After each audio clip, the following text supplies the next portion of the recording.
Hi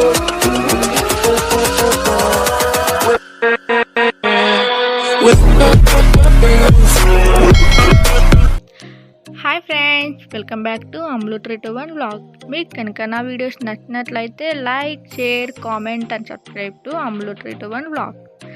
ఈరోజు మేము ముందుకి ఇంట్లోనే ఎంతో టేస్టీగా ఎమ్మీగా ఉండే కేక్ తయారు చేసుకోవాలో చెప్తాను.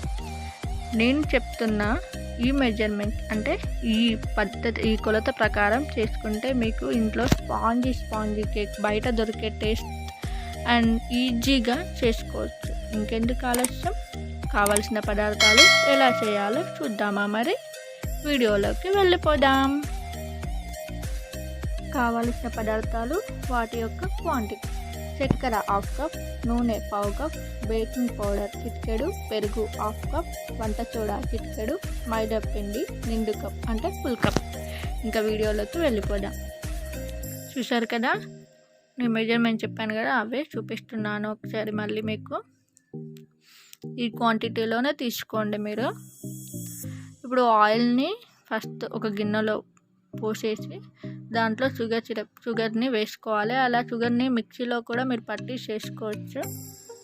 అండ్ పెరుగు కూడా వేసుకోవాలి. ఈ మూడింటిని ఇలా ఈవెన్గా కలుపుకోవాలి. మీరు స్టార్టింగ్ ఎలా అయితే కలుపుతున్నారో అలానే కలుపుకోవాలి. రివర్స్లో తిప్పితే కనుక మీకు మొత్తం గడ్డలు అయిపోతుంది. మొత్తం లోపల మొత్తం మెల్ట్ కాదు సరిగా. చూసారు కదా, మొత్తం షుగర్, ఆయిల్, పెరుగు మెల్ట్ అయిపోయింది మనకి. ఇప్పుడు దాంట్లో మైదా పిండిని వేసుకున్నాను. 1 కప్ మైదా పిండిని, దాన్ని కూడా కలుపుకోవాలి. దాంట్లో వంట సోడా చిటికెడు, బేకింగ్ సోడా చిటికెడు, కొంచెం అంటే కొంచెం సాల్ట్, అది కూడా కొంచెం చిటికెడు వేసుకోవాలండి. నేను చెప్పడం మర్చిపోయాను ఫస్ట్లో. ఆ మూడింటిని కలుపుకోవాలి. చెప్పాను కదా, ఎలా అయితే కలుపుతున్నామో అలానే కలిపేయాలి.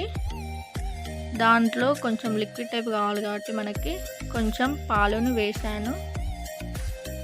మనకి బ్యాటర్ ఈవెన్గా, అంటే కేక్ ఎలా బ్యాటర్ ఉంటుందో అలా రావాలి కాబట్టి కొంచెం మిల్క్ని యాడ్ చేశాను. చూసారు కదా, ఎంత కేక్కి బ్యాటర్ సరిగ్గానే వచ్చేసింది మనకి. ఇప్పుడు దాన్ని మనము అల్యూమినియం, మార్కెట్లో దొరుకుతుందన్న అల్యూమినియం కేక్ది మన బౌల్స్, అదైనా లేకపోతే మీ ఇంట్లో అయినా ఏదైనా ఉన్నా కూడా చేసుకోవచ్చు. దానికి లోపల మొత్తం నెయ్యిని ఈవెన్గా మొత్తం రుద్దాలి. దానిపైన లోపల ఈ బ్యాటర్ని వేసుకోవాలి. వేసుకొని ఈవెన్గా స్ప్రెడ్ చేయాలి కంప్లీట్గా. పైన ఇలా లేకుండా స్మూత్గా చేసుకోవాలి. ఒకసారి ట్యాప్ చేయాలండి, లోపల బబుల్స్ టైప్ వస్తుంది కాబట్టి అది కాకుండా చేయాలి. ఒక పెద్ద గిన్నెని తీసుకోవాలి. లోపల ఒక చిన్న ఏదైనా మన ఇంట్లో ఉండే గిన్నెని తీసుకొని ఈ బ్యాటర్ని అందులో పెట్టేసి మూత పెట్టేసేయాలి. దీన్ని ఇప్పుడు ఇక స్టవ్ ఆన్ చేసుకొని పెట్టుకున్నాం. ఇప్పుడు మనం దీన్ని ఓన్లీ మీడియం ఫ్లేమ్లోనే ఉడికించుకోవాలి, ఎందుకంటే మాడిపోయే ఛాన్సెస్ ఉంటుంది ఎక్కువ పెట్టుకుంటే. సో నేను చూపించాను అందుకే మీడియం ఫ్లేమ్లో అని. ఒక 15 మినిట్స్ అయ్యాక అలా కత్తితోనైనా లేదా స్పూన్తోనైనా లోపల ఇలా పెట్టి తీస్తే అది మీకు దానికి ఏమీ అంటకుండా వస్తుంది. అంటకుండా ఉంటే మాత్రం కేక్ మనకి ఉడికినట్టే. ఒకవేళ అంటితే ఇంకా కొంచెం సేపు ఉంచుకోవాలి స్టవ్ మీదనే. అలా బయటికి తీసేయాలి, అంటుకోలేదు కాబట్టి నాకు కేక్ అయిపోయిందని అర్థమైంది. బయటికి తీసాక కొంచెం చల్లారినాక కేక్ని అలా కత్తితో అనేసి రివర్స్ చేసి ట్యాప్ చేయాలి. చేస్తే వచ్చేసి చూసారు కదా ఎంత స్పాంజీగా ఉందో కేక్.